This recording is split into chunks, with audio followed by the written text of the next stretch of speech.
toujours à la pointe de l'actualité. Là, vous venez de tourner ce matin pour France 3, Odile Mattei, Goûtez voir, une émission qui ne cesse d'être sur les sommets, le marchand des copains. Oui, c'est important de fédérer, de réunir les gens, de faire un casse-croûte et puis de mettre en valeur nos beaux produits de la Dombes et de la Bresse. Et c'est pour ça qu'on était très fiers de tourner cette belle émission. Ça apporte quoi une émission de télévision pour un chef comme vous, Christophe Marguin? Ça apporte de l'image, ça apporte de la renommée. C'est très important d'être diffusé auprès du public, de mieux se faire connaître, que les gens qui ne nous connaissent pas viennent nous découvrir et découvrir notre maison.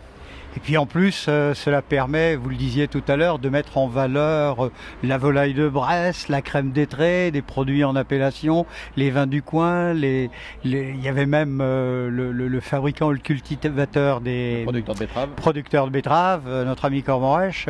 Ça met les produits en valeur. Oui, parce qu'on a de la chance dans l'Ain à avoir une richesse extraordinaire avec les étangs, avec les volailles, avec les fromages dans le pays de Gex, avec les vins du Bugey. Et les grenouilles de la Dombe, même s'il y en a moins maintenant. Malheureusement, il y en a encore, mais on n'a presque plus le droit de les pêcher puisque c'est un arrêté préfectoral qui donne l'autorisation. Et normalement, on n'a pas le droit de vendre les grenouilles de la Dombe. Donc c'est comme la bécasse, on a le droit de les tuer, on a le droit de les manger, mais on n'a pas le droit de les vendre. Donc on n'a pas le droit de le dire? Non, ça n'existe pas. Puis en plus de ça, la vraie vérité surtout, c'est qu'il n'y a plus de pêcheurs. L'actualité en un mot du restaurant Marguin aux Échets, sur la commune de Miribel, dans l'Ain. Eh bien, on arrive à quelques mètres ou à quelques encablures de Lyon, malgré tout. On est aux portes de Lyon, mais c'est surtout 110 ans dans quelques mois, 4 générations dans cette belle maison, une 5e qui vient de finir son apprentissage, qui continue d'apprendre, donc tout va bien et pourvu que ça dure. Un mot sur les toques blanches lyonnaises dont vous êtes le président? Eh bien, notre association va fêter ses 80 ans l'année prochaine, en 2016.